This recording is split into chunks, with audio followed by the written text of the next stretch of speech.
Hi friends, বাবুস কিচেনে সবাইকে welcome করে আজ আমি আপনাদের সামনে আরও একটি রেসিপি নিয়ে হাজির হয়েছি। আজকের রেসিপি হলো কাঁচা লঙ্কা চিকেন বা মরিচ চিকেন। এটা বানানো যেমন সহজ, খেতেও কিন্তু খুব সুস্বাদু হয়। একদম কম উপকরণে খুব তাড়াতাড়ি বানানো হয়। গরম গরম ভাতের সাথে পরিবেশন করলে, এমনকি রুটির সাথেও পরিবেশন করলে বেশ ভালোই লাগে। তার জন্য যা যা রেসিপির দিকে আমি কিভাবে বানিয়েছি এই কাঁচা লঙ্কা চিকেন, আর ভিডিওটি স্কিপ না করে লাস্ট পর্যন্ত দেখার জন্য অনুরোধ রইল। এখানে আমি চিকেন নিয়েছি 700 গ্রাম। চিকেনটা খুব ভালোভাবে ধুয়ে নিয়ে জল ঝরিয়ে নিয়েছি। এখন এই চিকেনের মধ্যে দেবো হাফ বাটি পরিমাণে টক দই, দেবো স্বাদ মতো লবণ, দেবো গোলমরিচের গুঁড়ো, আর দেবো 1 চামচ মতো সাদা তেল। এখন সমস্ত উপকরণ চিকেনের মধ্যে ভালোভাবে মেখে নেব। চিকেনের মধ্যে সমস্ত উপকরণ খুব ভালোভাবে মেখে নিয়েছি। এখন 30 মিনিটের জন্য রেস্টে রাখবো। রান্নার জন্য কড়াই বসিয়ে দিয়েছি। কড়াইয়ের মধ্যে দেবো সাদা তেল। এখানে আমি 3 চামচ মতো সাদা তেল দিয়েছি। আর এখানে চিকেন রান্না সাদা তেলেই করছি আমি, আপনারা চাইলে সরষের তেলও বানাতে পারেন। তেল ভালোভাবে গরম হয়ে গিয়েছে। এখন তেলের মধ্যে দেবো কেটে রাখা আলু, দেবো লবণ অল্প পরিমাণে, হলুদ দিয়ে দেবো। লবণ আর হলুদ আলুর সাথে ভালোভাবে মিশিয়ে নেব। আর গ্যাসের ফ্লেম লো টু মিডিয়ামে রেখে আলু লাল করে ভেজে নেব। আলু ভাজা হতে থাক, এদিকে আমি একটা মশলা বানিয়ে নেব। এখানে আমি নিয়েছি রসুনের কোয়া 20-25টা, আর নিয়েছি 2 ইঞ্চি আদার টুকরো, আর সাথে নিয়েছি 10-12টা কাঁচা লঙ্কা। এখন একটা মিক্সিং গ্রাইন্ডারের মধ্যে নিয়ে খুব ভালোভাবে বেটে নেব। দেখুন, আদা রসুন কাঁচা লঙ্কা আমি বেটে নিয়েছি। এখানে আমি রান্নার জন্য 2টো বড় সাইজের পেঁয়াজ কেটে নিয়েছি। আলু লাল করে ভেজে নিয়েছি, এখন তুলে নেব।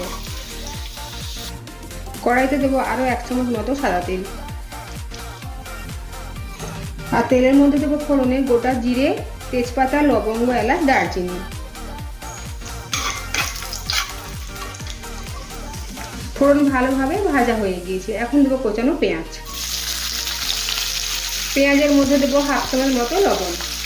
এরপরে পেঁয়াজটা খুব তাড়াতাড়ি নরম হয়ে যাবে। এখন গ্যাসের ফ্লেম লো টু মিডিয়ামে রেখে পেঁয়াজটা ভেজে নেব। দেখুন, পেঁয়াজটা ভেজে নিয়েছি। এখন দেবো আদা রসুন কাঁচা লঙ্কা বাটা, এর সাথে মিশিয়ে নেব। আর কিছুক্ষণ সময় একটু কষিয়ে নেব। কিছুক্ষণ সময় নিয়ে আদা রসুন পেঁয়াজের সাথে কষিয়ে নিয়েছি। এখন দেবো কিছু গুঁড়ো মশলা। দেবো জিরের গুঁড়ো 1 চামচ, ধনের গুঁড়ো 1 চামচ, হলুদের গুঁড়ো দেবো একদম অল্প করে, আর সাথে দেবো মিক্সিটা ধুয়ে 1 কাপ মতো জল। সব কিছু ভালোভাবে নেড়ে মিশিয়ে নেব, আর মশলাটা খুব ভালোভাবে কষিয়ে নেব। মশলা যত ভালোভাবে কষানো হবে, রান্নার টেস্ট কিন্তু ততই ভালো হবে। এই কাঁচা লঙ্কা চিকেনে হলুদটা পুরোপুরি অপশনাল। অনেকে কিন্তু হলুদের গুঁড়ো ব্যবহার করেন না। আমি এখন অল্প পরিমাণে হলুদের গুঁড়ো দিয়েছি। এখন মশলা খুব ভালোভাবে কষিয়ে নেব। মশলা ভালোভাবে কষিয়ে নিয়েছি। মশলা থেকে তেল আলাদা হয়েছে। এখন আমি দেবো আগে থেকে ম্যারিনেটেড চিকেন। যে পাত্রের মধ্যে চিকেনটা ম্যারিনেট করে রেখেছিলাম, ওটা ধুয়ে দেবো অল্প পরিমাণে জল। এখন গ্যাসের ফ্লেম একদম বাড়িয়ে রেখে চিকেনটা 5 থেকে 7 মিনিট নেড়েচেড়ে রান্না করব।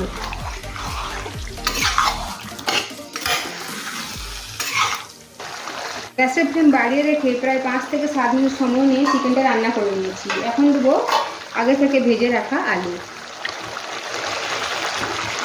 আলু চিকেনের সাথে মিশিয়ে নেব।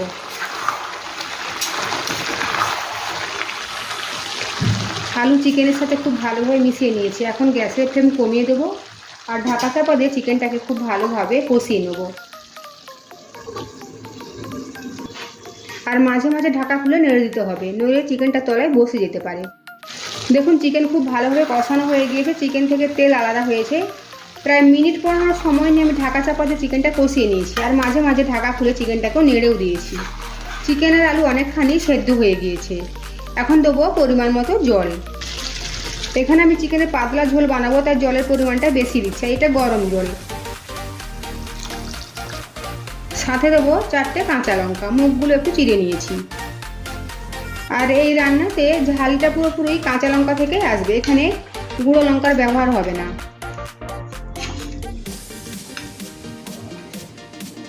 আর সাথে দেবো 1/2 চামচেরও কম চিনি, টেস্টটাকে ব্যালেন্স করার জন্য। এই পর্যায়ে লবণটা টেস্ট করে নিতে হবে। গ্রেভি ফুটে উঠেছে, এখন গ্যাসের ফ্লেম লো টু মিডিয়ামে রেখে ঢাকা চাপা দিয়ে 15 থেকে 20 মিনিট আমি রান্না করব। এর ফলে চিকেনের আলুটা খুব ভালোভাবে সেদ্ধ হয়ে যাবে। প্রায় 20 মিনিট পরে ঢাকাটা সরিয়ে নিয়েছি, চিকেন আর আলু খুব ভালোভাবে সেদ্ধ হয়ে গিয়েছে। এখন দেবো 1/2 চামচের কম গরম মশলা গুঁড়ো। আর গরম মশলা গুঁড়ো মিশিয়ে নিলে তৈরি হয়ে গেল কাঁচা লঙ্কা চিকেন বা মরিচ চিকেন। গরম ভাতের সাথে পরিবেশন করব। আজকের আমার এই রেসিপি যদি আপনাদের ভালো লেগে থাকে তো অবশ্যই কমেন্ট করে জানাবেন কেমন হয়েছে। সাথে লাইক, শেয়ার ও সাবস্ক্রাইব করার জন্য অনুরোধ রইল। আর পাশে থাকা বেল আইকন প্রেস করার অনুরোধ রইল আমার প্রতিদিনের ভিডিওর আপডেট পাওয়ার জন্য। ভালো থাকবেন, সুস্থ থাকবেন, ফিরে আসছি অন্য কোনো রেসিপি নিয়ে। আর ভিডিওটি লাস্ট পর্যন্ত দেখার জন্য ধন্যবাদ।